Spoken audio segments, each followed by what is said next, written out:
이제 다 함께 묵상기도 하심으로 2021년 2월 21일 사순절 첫째 주일 예배를 드리겠습니다.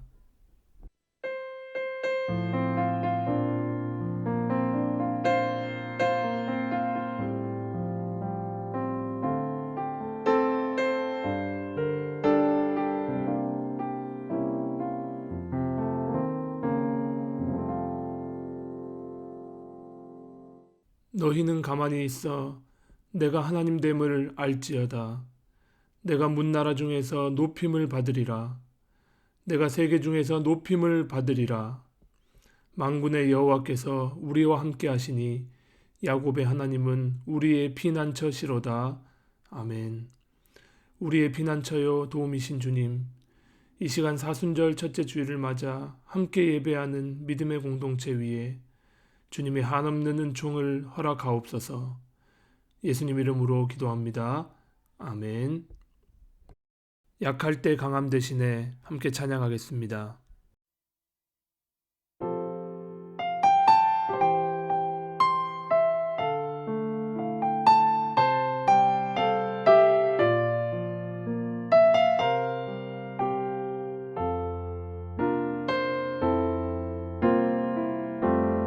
약할 때 강함 되시네 나의 보배가 되신 주 나의 모든 것 주 안에 있는 보물을 나는 포기할 수 없네 주 나의 모든 것 예수 어린 양 존귀한 이름 예수 어린 양 존귀한 이름 십자가 죄사하셨네 주님의 이름 찬양해 주 나의 모든 것 쓰러진 나를 세우고 나의 빈잔을 채우네 주 나의 모든 것 예수 어린 양 존귀한 이름 예수 어린 양 존귀한 이름 예수 어린 양 존귀한 이름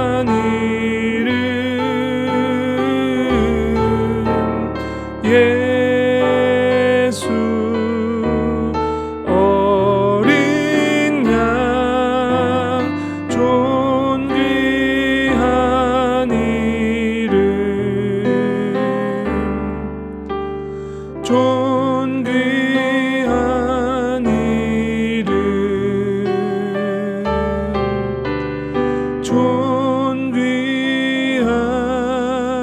존귀한 이름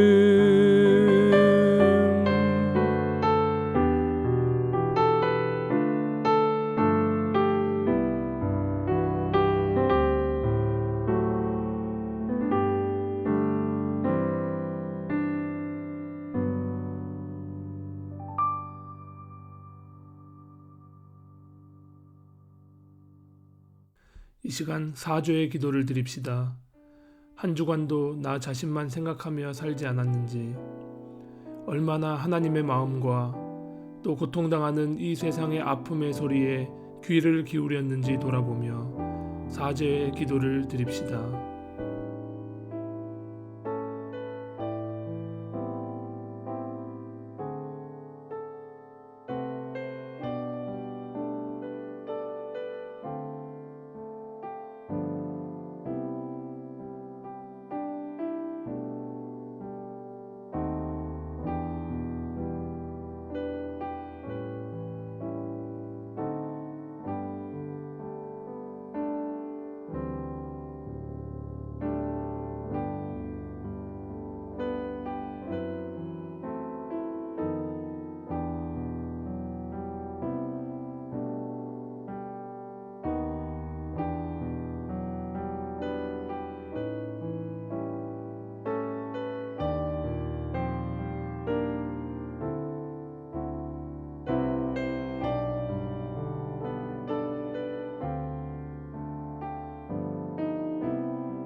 주는 선하사 사죄하기를 즐거워하시며 주께 부르짖는 자에게 인자함이 후하심이니이다.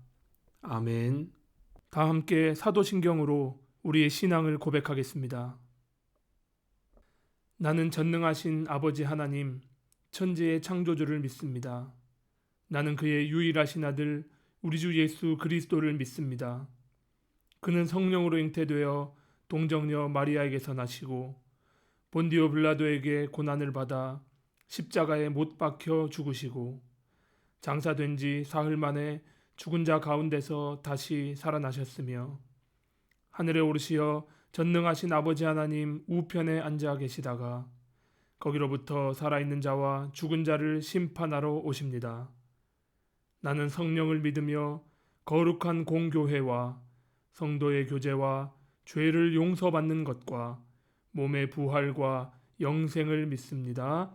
아멘. 이 시간 찬송 623장 찬양하겠습니다.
이 시간 다 함께 공동의 기도 드리겠습니다.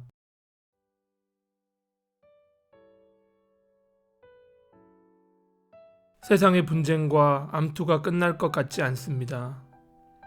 이 소용돌이는 우리를 끊임없이 집어 삼킵니다. 이렇게 걷잡을 수 없는 폭력의 와중에 당신은 당신의 사랑하는 아들을 우리에게 보내셨습니다.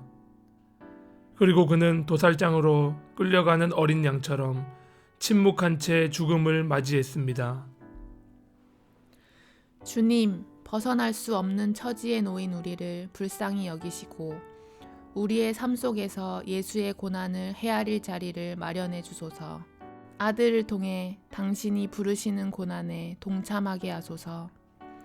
당신의 고통에 들어가는 것이 당신의 새로움으로 나아갈 유일한 길임을 고백합니다. 사순절을 맞은 당신의 교회를 위해서 기도합니다. 세상과 이웃의 고통을 외면하고 자신의 고통을 회피하며 당신의 고난을 부인하는 우리를 불쌍히 여기소서. 예수님의 이름으로 기도합니다. 아멘. 하나님 말씀 보시겠습니다. 말씀은 신약성경 마가복음 1장 16절에서 20절까지 말씀입니다. 예수께서 갈릴리 바닷가를 지나가시다가 시몬과 그의 형제 안드레가 바다에서 그물을 던지고 있는 것을 보셨다. 그들은 어부였다. 예수께서 그들에게 말씀하셨다. 나를 따라오너라. 내가 너희를 사람을 낚는 어부가 되게 하겠다. 그들은 곧 그물을 버리고 예수를 따라갔다. 예수께서 조금 더 가시다가 세베대의 아들 야고보와 그의 동생 요한이 배에서 그물을 깁고 있는 것을 보시고 곧바로 그들을 부르셨다. 그들은 아버지 세베대를 일꾼들과 함께 배에 남겨두고 곧 예수를 따라갔다. 아멘.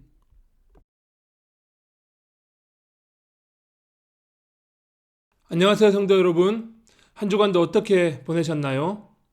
요즘 같은 시기에 집에 있는 시간이 길어지다 보면 많은 생각이 드는데요. 특히 요즘 제가 느끼는 기분은 우리가 이 태풍의 눈 속에 들어와 있다는 느낌을 받습니다. 주위는 잠시 조용하고 고요한 듯하지만 급변하는 시대 한가운데 들어와 있다는 생각이 듭니다. 이렇게 급변하고 불안정한 오늘의 시대에서 한 명의 책임 있는 존재로 살아간다는 그 인생의 무게가 모두에게도 상당할 텐데요. 묵묵히 견디시며 하루하루 의미를 찾아가는 우리 성도님들의 삶을 진심으로 응원하고 격려합니다.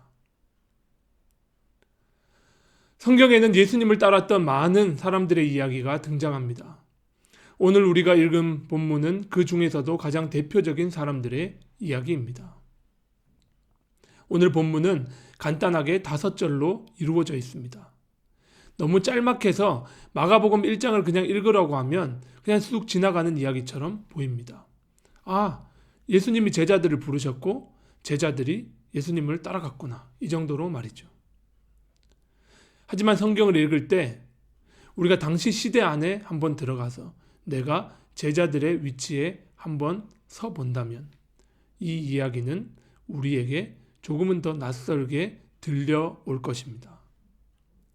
저는 오늘 말씀을 통해서 본문에서 그 당시 제자들이 그물과 배를 버려두고 예수님을 따랐다는 것이 당시 그들의 삶의 자리에서 어떤 의미를 가지는지, 또 오늘 우리 시대 이 말씀은 어떻게 우리 삶 속에서 의미 있게 해석되고 적용될 수 있을지 그것을 한번 살펴보고자 합니다.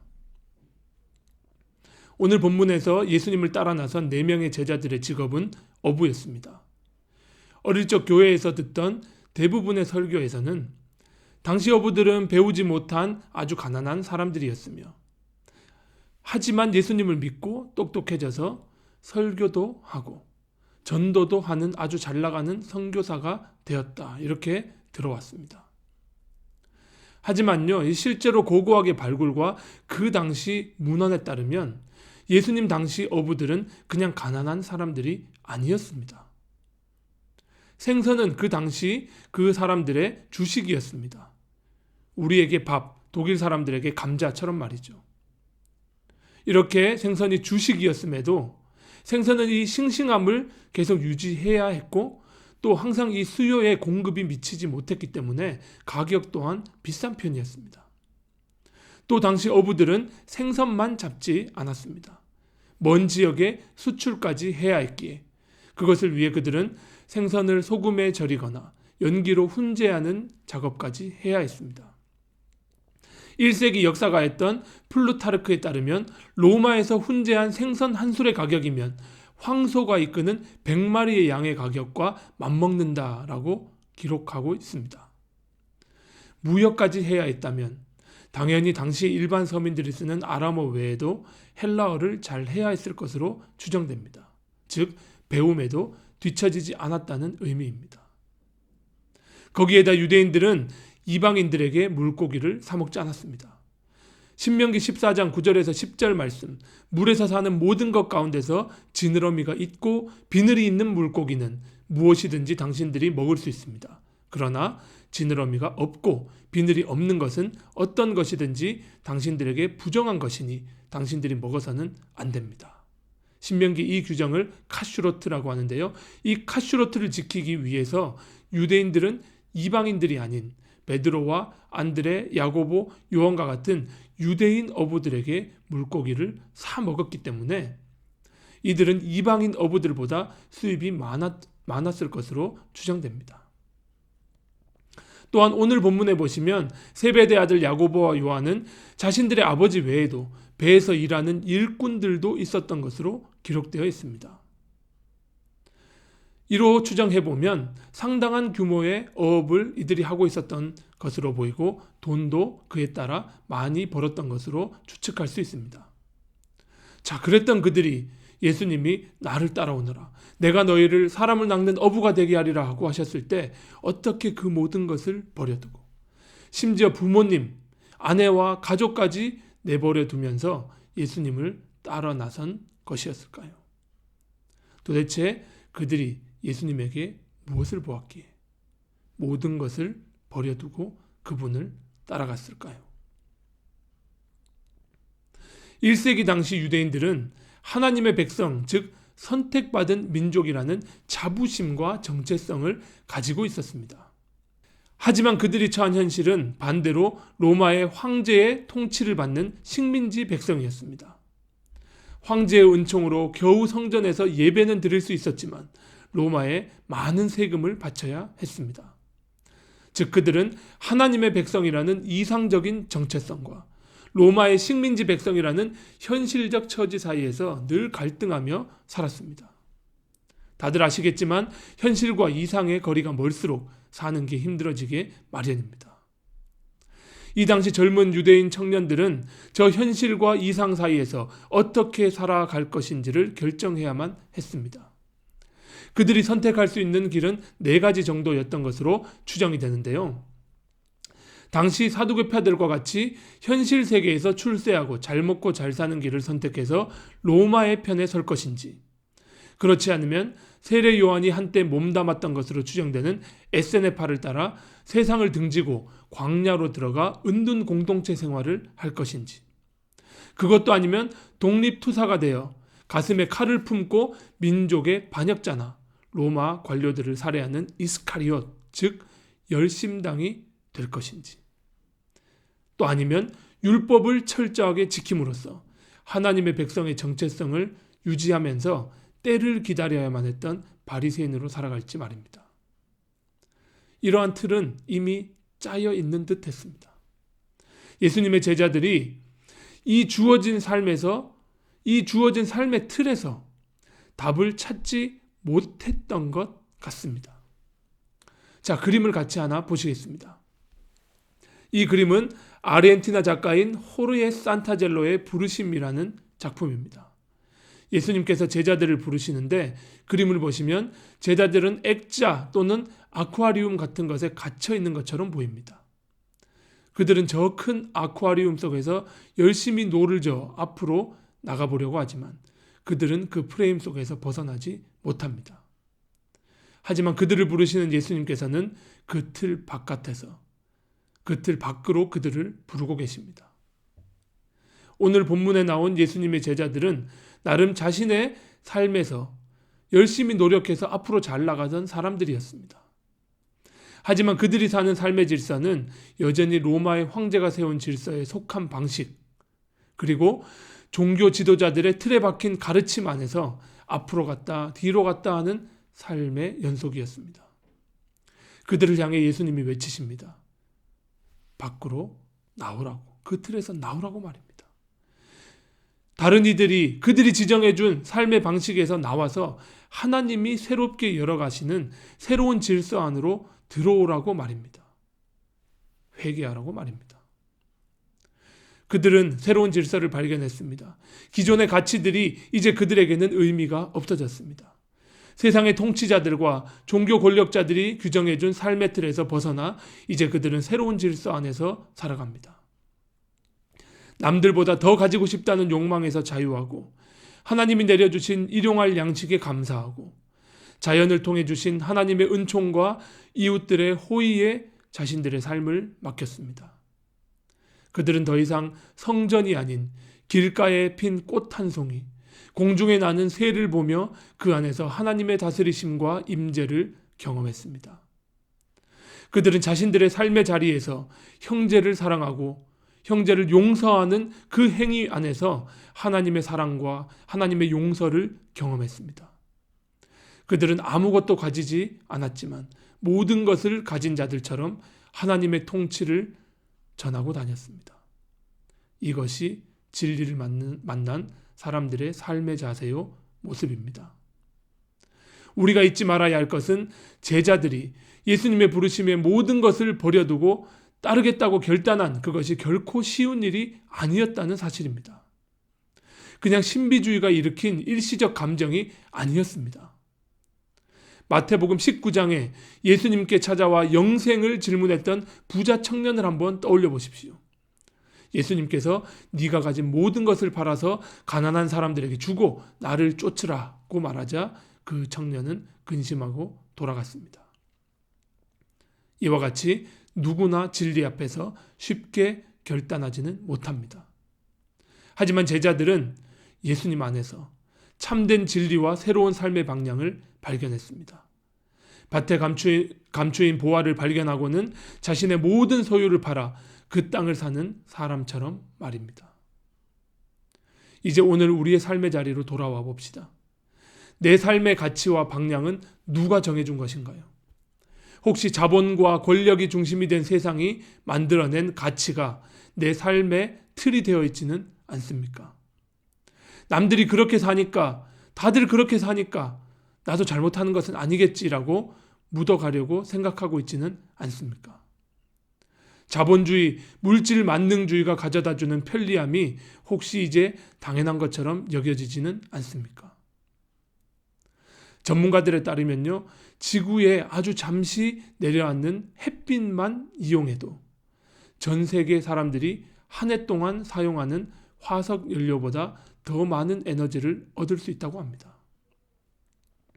사실 이렇게 하나님의 은총은 모든 사람에게 이미 충분히 내리고 있으며 그 은총에 기대어 살기만 해도 부족함이 없는데, 우리는 지구가 이 지경이 되도록 개발이라는 이름의 착취를 일삼고 있고 환경을 파괴하고 있습니다. 우리들의 욕망이 만들어낸 참사인 것이죠. 우리는 마치 저 그림 안에 있는 이들과 같이 하나님이 아닌 다른 이들이 정해놓은 틀 안에서 열심히 노를 저으며 살아가고 있습니다.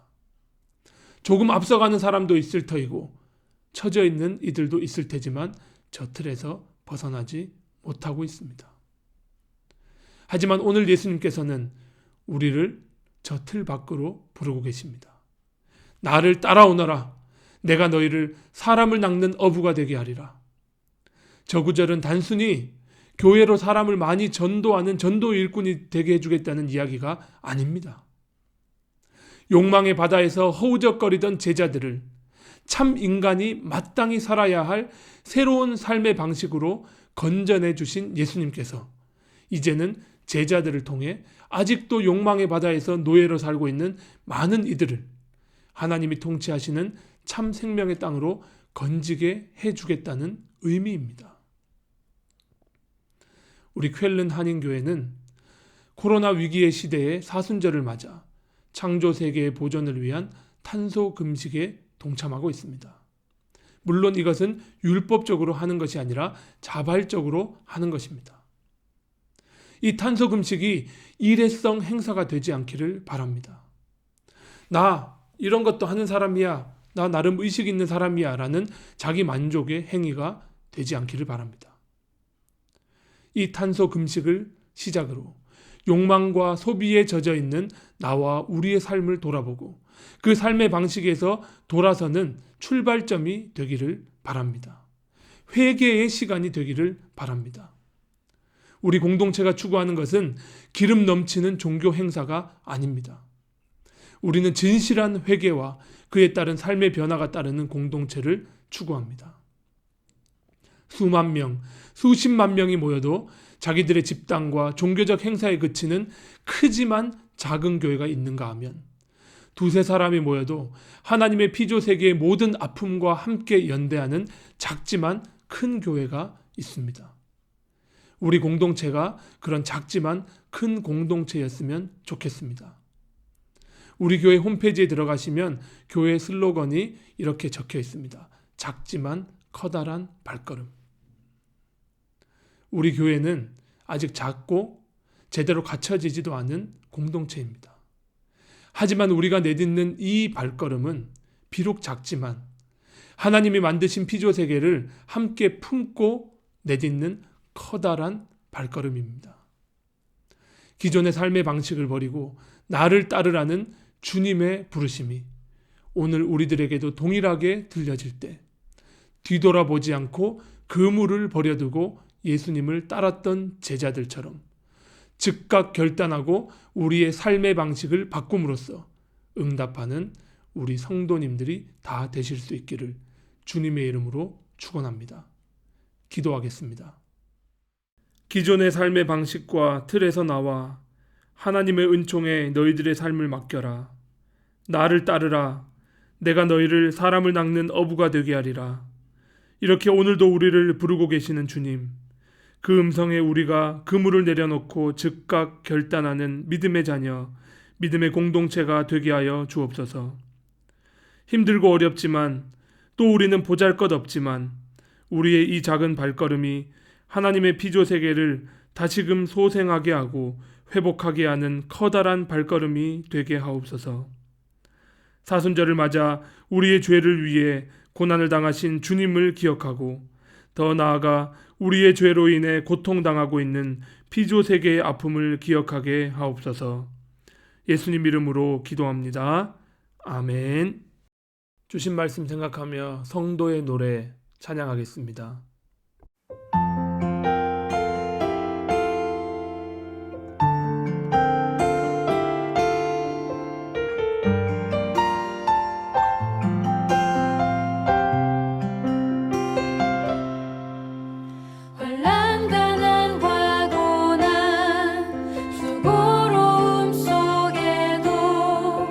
성도는 그 믿음을 지켰네.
여호와는 내게 복을 주시고 너를 지키시기를 원하며 여호와는 그의 얼굴을 내게 비추사 은혜 베푸시기를 원하며 여호와는 그 얼굴을 내게로 향하여 드사 평강 주시기를 원하노라. 아멘.